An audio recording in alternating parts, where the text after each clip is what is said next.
Sahabat-sahabatku P3K seluruh Indonesia, semoga kabar baik menyertai kita semua dan kita siap berjuang untuk masa depan yang indah. Oke, sebelumnya Assalamualaikum warahmatullahi wabarakatuh. Saya ucapkan terima kasih kepada teman-teman semuanya yang selalu mendukung Arik Channel. Saya ucapkan banyak-banyak terima kasih. Yang baru bergabung, saya ucapkan terima kasih juga. Dan jangan lupa di like, komen, subscribe, dan lonceng notifikasinya dibunyikan, biar teman-teman tidak ketinggalan dengan video-video terbaru dari Arik Channel. Nah, di sini ada kabar gembira ya. Kabar gembiranya itu dari Mendagri Tito Karnavian dan DPR RI kompak ya, bela honorer. Oke ya teman-teman, itu pada Selasa tanggal 21 Januari 2025, tepatnya itu jam 8.32 WIB, kurang lebih sekitar setengah 9 ya. Itu Mendagri Tito Karnavian dan DPR RI kompak bela honorer. Pemda ngeyel siap-siap dapat sanksi pidana. Nah, di sini kan sudah ada harapan ya untuk teman-teman. Jadi untuk teman-teman itu harus berpikir dengan positif seperti itu. Ya. Nasib honorer sudah semakin jelas dan terang ya. Sudah semakin jelas dan terang setelah berbagai dukungan diberikan semua pihak, termasuk pembelaan kompak dari Menteri Dalam Negeri Mendagri Tito Karnavian dan Komisi 2 DPR RI. Nah, di sini kurang gimana lagi coba untuk teman-teman, karena dari pihak-pihak atasan itu sangat membantu ya, karena kenapa? Karena teman-teman itu apa ya, pikirannya masih negatif. Berpikirlah dengan positif, karena berpikir dengan positif insya Allah kita semuanya pasti ada jalannya, seperti itu ya. Nah, di sini ya sebuah kolaborasi antara eksekutif dan legislatif yang tentunya sangat diharapkan demi masa depan honorer. Menjadi komitmen bersama dalam melaksanakan amanat Undang-Undang Nomor 20 Tahun 2023.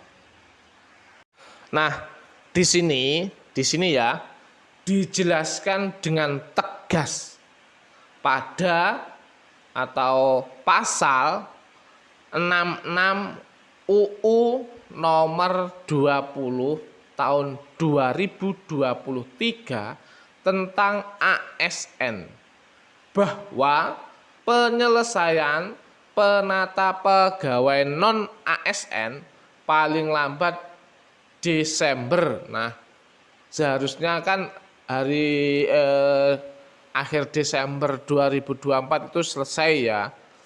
Karena masih banyak guncangan dan guncangan itu masih para pimpinan itu masih menata sekian rupa biar bagus penataannya, seperti itu. Nah, amanat kedua ditetapkan bahwa sejak UU ASN 2023 berlaku semua instansi pemerintah dilarang mengangkat pegawai non-ASN atau honorer. Nah, itu tadi kan sudah ditegaskan ya, akhir Desember itu kan sudah selesai. Jadi apabila ada instansi yang nakal atau melanggar itu semua, itu nanti pimpinannya akan dipanggil ya. Dan sejak itulah pengangkatan tenaga honorer atau tenaga kontrak itu sudah tidak boleh dan dihabiskan menjadi P3K semuanya. Tindak lanjut dari regulasi tersebut setelah direspon baik oleh pemerintah melalui Kemenpan RB dan Panselnas BKN atas dorongan Kemendagri dan DPR RI. Kemenpan RB telah menerbitkan beberapa regulasi baru dalam upaya penyelesaian honorer menjadi ASN P3K. Salah satunya dengan menerbitkan keputusan Menpan RB nomor 16 tahun 2025 tentang P3K paruh waktu. Nah, jadi tadi kan sudah saya bilang kan, di sini P3K itu akan dihabiskan dan ditata dengan baik oleh pimpinan-pimpinan kita, seperti itu. Jadi untuk teman-teman itu berpikirlah dengan positif ya, jangan negatif. Karena berpikir dengan positif pasti ada jalannya. Tapi kalau teman-teman itu berpikirnya negatif, itu nanti teman-teman yang akan mendapatkan jalan buntu seperti itu ya. Jadi pesan saya untuk teman-teman itu selalulah berpikir positif dan menanti apa yang akan terjadi. Tapi insya Allah secepatnya itu akan ada puing-puing kebahagiaan buat kita semuanya. Penetapan P3K paruh waktu dinilai sebagai upaya penyelamat keberlanjutan pekerjaan honorer untuk mencegah PHK massal dari pemerintah daerah atau Pemda. Nah, jadi daripada teman-teman itu diberhentikan, mending kan teman-teman mendapatkan pekerjaan masih P3K paruh waktu, ya kan? Jadi di sini teman-teman yang mendapatkan penuh waktu dan paruh waktu ndak usah saling tuding lah. Jalani aja itu dengan baik, mudah-mudahan dengan posisi-posisi yang sudah ditentukan, insya Allah teman-teman itu posisi aman. Para honorer yang belum mendapatkan kuota formasi pada seleksi P3K baik tahap 1 maupun tahap 2 akan diarahkan menjadi paruh waktu. Ingat teman-teman, para honorer yang belum mendapatkan kuota formasi pada seleksi P3K tahap 1 maupun tahap 2 akan diarahkan menjadi paruh waktu. Berstatus resmi sebagai aparatur sipil negara ASN, mendapatkan NIP dan SK pengangkatan legal. Nah, itu ya. Sudah jelas ya, teman-teman semuanya. Namun untuk sementara masih diberi dengan sistem pengajian yang mempertimbangkan kemampuan keuangan daerah. Oleh sebab itu, demi membela hak gaji honorer yang diangkat menjadi P3K paruh waktu, ini Mendagri telah menerbitkan SE nomor 900.1.1/227/SJ tanggal 16 Januari 2025, sehingga sudah tidak ada alasan lagi bagi Pemda yang mau ngeyel enggak mengangkat honorer jadi P3K.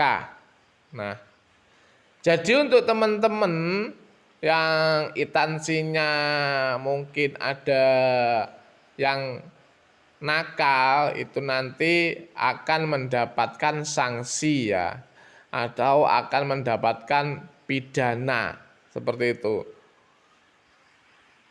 Karena alasan keterbatasan anggaran dari APBD, sudah diberi jalan keluar terbaik dari Mendagri Tito Karnavian.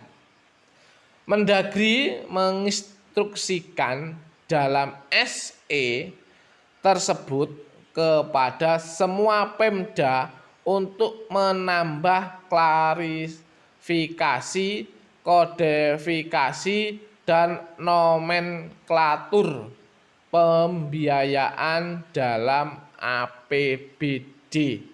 Nah, di sini Tito sudah menekan para itansi ya.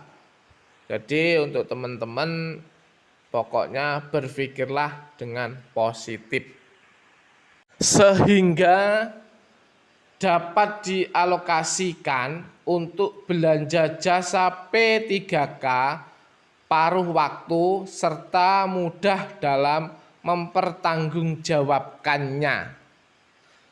Sebelumnya pengelola kasihan anggaran pengajian ini terkendala dengan adanya batasan belanja pegawai hanya 30% dari APBD. Hal tersebut diatur dalam Undang-Undang Nomor 1 Tahun 2022 tentang hubungan keuangan pemerintah pusat dan pemerintah daerah. Senada dengan Mendagri Tito Karnavian, Ketua Komisi 2 DPR RI Muhammad Rifki Nizarni Karyasuda juga membela nasib para honorer. Semuanya kita dorong untuk menjadi P3K, kata Rifki. Dikutip klip pendidikan IJ dari TikTok Partai Nasdem pada Selasa 21 Januari 2025. Bahkan Komisi 2 DPR RI juga siap melakukan revisi Undang-Undang ASN 2023 demi menyelesaikan penataan honorer, terutama untuk mengocuter berbagai alasan Pemda yang nakal dan kurang peduli terhadap pegawai non-ASN. Komisi ini akan segera melakukan revisi Undang-Undang ASN, kata Rifki. Nah, jadi untuk teman-teman ya, teman-teman itu biar tidak gagal paham dengan berita-berita, jadi simak dengan baik-baik ya beritanya sampai habis. Karena kalau teman-teman itu melihatnya cuma setengah-setengah atau membacanya setengah-setengah atau mendengarkan setengah-setengah, teman-teman itu nanti pasti berpikirnya negatif. Jadi ada berita, teman-teman itu harus menghabiskan atau mendengarkan atau membaca sampai habis seperti itu. Jadi teman-teman itu nanti tidak gagal paham dengan berita itu. Kemudian terkait larangan pengangkatan pegawai non-ASN baru yang diindikasi dari para tim sukses pilkada juga akan ditindak tegas. Sanksi pidana akan disiapkan bagi pejabat Pemda yang masih berani melakukannya. Siapapun pejabat yang kemudian tetap mengangkat honorer akan kita beri sanksi, bahkan sanksi pidana, tegas Rifki. Tujuannya itu sudah jelas ya. Tujuannya sudah jelas agar persoalan honorer ini tidak menjadi beban lagi di masa yang akan datang. Jadi untuk teman-teman ya, itu tadi ya kata tegas Rifki ya, siapapun pejabat yang kemudian tetap mengangkat honorer akan kita beri sanksi. Ya, itu kata Rifki. Nah, tujuannya kenapa? Tujuannya yaitu tadi, biar di akhir tahun ini tidak ada honorer lagi, adanya nanti outsourcing. Jadi teman-teman kan sudah melihat video sebelumnya kan, ada 3 jenis kepegawaian yang diakui oleh pemerintah, ya kan? Yaitu ASN, P3K, dan outsourcing, itu yang diakui oleh pemerintah ya. Jadi selain itu tidak akan diakui. Jadi itu ya teman-teman berita hari ini, Selasa tanggal 21 Januari, tepatnya itu jam 8:30. Oke teman-teman, terima kasih untuk teman-teman semuanya yang sudah mendengarkan atau membaca video ini sampai habis. Karena kalau tidak sampai habis, nanti teman-teman itu gagal paham dengan berita-berita yang teman-teman dapat seperti itu. Oke, saya akhiri. Terima kasih kepada teman-teman. Salam pejuang P3K dan salam sehat bagi kita semuanya.